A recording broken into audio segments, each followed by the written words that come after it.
आइए देखें खबरें विस्तार से। नशे के खिलाफ केंद्र सरकार विभिन्न मोर्चों पर निरंतर प्रयासरत है और अब गृह मंत्री अमित शाह की अध्यक्षता में नार्को कोऑर्डिनेशन सेंटर की हुई 10वीं बैठक में अगले 3 साल के लिए तैयार किया गया है विजन डॉक्यूमेंट, जिसमें नशे के विरुद्ध समन्वित जंग का खाका प्रस्तुत किया गया है। देश को खोखला कर रहा, परिवारों की खुशी छीन रहा, युवाओं को गर्त में धकेल रहे इस नशे के खिलाफ जंग को निर्णायक मोड़ पर ले आया है ये विजन डॉक्यूमेंट। देश से ड्रग्स के नेटवर्क को जड़ से उखाड़ फेंकने के लिए मोदी सरकार तेजी के साथ काम कर रही है। नशे के खिलाफ अब तक क्या कार्रवाई की गई है, उसको लेकर गृह मंत्री अमित शाह ने एक हाई लेवल समीक्षा बैठक की। बैठक में vision document on narcotics control 2026-2029 का विमोचन किया गया। अगले 3 साल के लिए तैयार किया गया ये vision document drug supply, demand और उसकी खपत को रोकने का एक रोड मैप है। इसके तहत अब पारंपरिक तरीकों के अलावा सिंथेटिक ड्रग्स और डार्क नेट के जरिए होने वाली आधुनिक तस्करी पर कड़ा प्रहार किया जाएगा। आज हमारा देश नारकोटिक्स के खिलाफ लड़ाई के ऐसे नाजुक मोड़ पर खड़ा है। आने वाले 3 साल तय करने वाले हैं कि नशा हम पर विजय प्राप्त करेगा या हम नशे पर विजय। कार्यक्रम में online drug disposal fortnight campaign की शुरुआत की गई। साथ ही देश के अलग अलग हिस्सों में जब्त की गई लगभग 2,09,500 किलोग्राम ड्रग्स को नष्ट किया गया, जिसकी अंतर्राष्ट्रीय बाजार कीमत करीब 6,000 करोड़ रुपए है।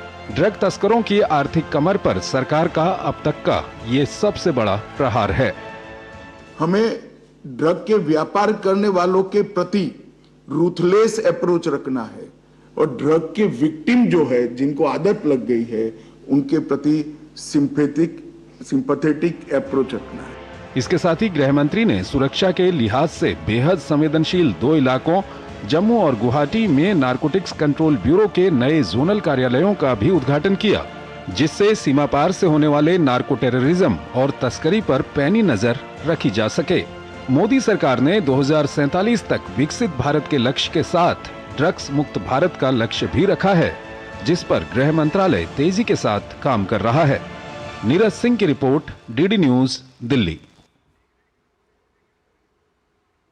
तो पिछले कुछ वर्षों पर जिस तरीके से सरकार लगातार काम कर रही है, उसके बाद आज का जो विजन डॉक्यूमेंट सामने आया बहुत महत्वपूर्ण है। तो इससे जुड़े कुछ तथ्य आपके सामने रखना चाहेंगे, क्योंकि ये प्रधानमंत्री का विजन रहा है कि हमें नशा मुक्त, अगर विकसित भारत बनाना है तो उसके लिए नशा मुक्त भारत बहुत महत्वपूर्ण है। इसीलिए ये जो आज विजन डॉक्यूमेंट आया है, ये अगले 3 साल के लिए हमारे सामने एक गाइडिंग रोड मैप प्रस्तुत कर रहा है। और यही जो गाइडिंग फ्रेमवर्क सामने आया है, ये तमाम एजेंसियों के बीच में किस तरीके से समन्वय होगा, किस तरीके के बिंदुओं पर काम किया जाएगा, वो सब तथ्य हमारे सामने रखेगा। इसमें 3 स्तंभ हैं जो अत्यंत महत्वपूर्ण है, जिसमें मांग में कमी एक बड़ा स्तंभ है, आपूर्ति में कमी लाना, और तीसरा नुकसान, यानी कि ड्रग्स से जो हमारे युवाओं को परेशानी हो रही है, मेंटल और हेल्थ रिलेटेड इश्यूज होते हैं, उन सब में भी कमी लाना। ये 3 महत्वपूर्ण स्तंभ है, लक्ष्य है आप कह सकते हैं, जिन्हें सामने रखकर काम किया जाएगा।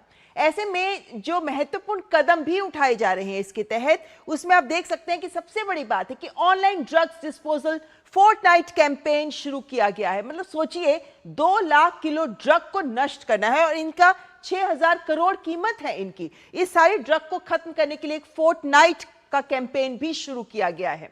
महत्वपूर्ण बात है कि इस पूरे विजन डॉक्यूमेंट में होल ऑफ गवर्नमेंट अप्रोच, दरअसल होल ऑफ गवर्नमेंट के साथ होल ऑफ सोसाइटी अप्रोच भी इसमें नजर आती है। इसमें ऑनलाइन पोर्टल्स, कई सारे ऐसे ऑनलाइन पोर्टल्स भी सामने आए हैं जिनमें ड्रग अपराध से जुड़ी जो जितनी भी जानकारी है उसको विभिन्न एजेंसियों के बीच में साझा करने के लिए भी एक नेटवर्क विकसित किया गया है। जो हम कह रहे हैं ये है नेटवर्क बेस्ड अप्रोच। अभी तक हम कहते थे कि कौन व्यक्ति किसके पास ड्रग पकड़ा गया, लेकिन नेटवर्क बेस्ड अप्रोच का मतलब है कि ड्रग किसके पास है ये बात इंपॉर्टेंट नहीं है, इसके पीछे कौन सा तंत्र काम करता है, कौन सी सप्लाई चेन्स है इत्यादि। सो नेटवर्क बेस्ड अप्रोच है जिसके आधार पर हल लिया जाएगा। जिम्मेदारियां तय कर दी गई हैं, लक्ष्य भी परिभाषित कर दिए गए हैं और अंतर एजेंसी समन्वय भी सुनिश्चित किया जा रहा है। समय सीमा भी स्पष्ट की गई है, यानी अब लक्षित तरीके से लक्ष्य के आधार पर समय सीमा के तहत ही कदम उठाया जाएगा। और इसीलिए अगले 3 वर्षों के लिए ये विजन डॉक्यूमेंट बहुत महत्वपूर्ण है। लेकिन इन 3 वर्षों में कौन सी बड़ी चुनौतियां हैं जिन पर ध्यान रखा जाएगा? सिंथेटिक ड्रग्स जो आज के दौर की बड़ी समस्या हो गई है, डार्क नेट के माध्यम से भी तस्करी की जा रही है, युवाओं को ड्रग्स से दूर रखना भी एक चुनौती हो रही है, और साथ ही साथ इलाज और पुनर्वास केंद्रों तक युवाओं को लेकर आना, उन्हें इलाज देना, ये सब भी बहुत महत्वपूर्ण हो गया है। ये तमाम वो चुनौतियां हैं, बड़ी चुनौतियां, जिन पर अगले 3 वर्षों में सरकार फोकस करेगी और इसके आधार पर ही सारा नेटवर्क बेस्ड अप्रोच के साथ इनकी कमर तोड़ने का बीड़ा उठाया है सरकार ने। ऐसे में सिंथेटिक ड्रग्स की जो जब्ती की गई है, कुछ आंकड़ों पर इन पर भी गौर करिए। आप देखिए 2004 से 14 के बीच में 26 लाख किलो सिंथेटिक ड्रग्स जब्त किए गए, लेकिन 2014 से 2026 के बीच में यही आंकड़ा 1 करोड़ 18 लाख किलो का हो गया है। यह आंकड़ा दरअसल ये दिखा रहा है कि किस तरीके से सरकार एक्शन में है और इस एक्शन की वजह से ही ये ड्रग्स पकड़े जा रहे हैं। लेकिन सिर्फ जब्ती नहीं, अब जो विजन है इसमें 4 स्तंभों पर काम होगा।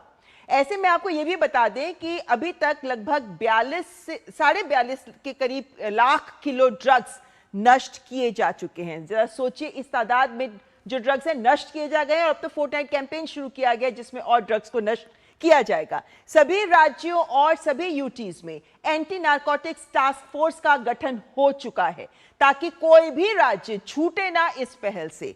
स्पेशल टास्क फोर्स को गठित किया गया है। क्यों? क्योंकि जो डार्क नेट पे तस्करी होती है, जो क्रिप्टो करेंसीज के माध्यम से तस्करी हो रही है, उस पर भी नकेल कसी जा सके। इसके साथ साथ नारकोटिक्स कंट्रोल ब्यूरो का भी विस्तार किया गया है। मतलब कई नई जोनल और फील्ड यूनिट्स की स्थापना की गई है ताकि इन कंट्रोल ब्यूरोज के माध्यम से ये जो नकेल कसने की बात है, इसको जमीन पर सफलतापूर्वक उतारा जा सके। और पुनर्वास और उपचार के जो भी केंद्र बनाए गए हैं, उनके नेटवर्क में भी बढ़ोतरी की जा रही है। तो यह दिखाता है किस तरीके से केंद्र सरकार हर मोर्चे पर पूरा प्रहार कर रही है ताकि हम भारत को नशा मुक्त बना सके। यहीं पर आते हैं हम नशा मुक्त भारत अभियान पर, क्योंकि अब यह नशा मुक्त भारत अभियान केंद्र सरकार ने पूरे देश के सभी जिलों में अब यह लागू हो चुका है। आप सोचिए कि अब तक लगभग 29 करोड़ के लगभग युवाओं तक पहुंच हो चुकी है। अगर हम युवाओं की बात करें, कुल पहुंच अभी तक 29 करोड़ तक है, लेकिन युवाओं की बात करें तो लगभग 11 करोड़ युवाओं तक पहुंच चुके हैं। लगभग 7 करोड़ 71 लाख महिलाओं तक पहुंच चुके हैं और ये आंकड़े लगातार बढ़ रहे हैं, जो ये दिखाता है कि कोई भी छूटे ना, इसी बात पर जोर दिया जा रहा है।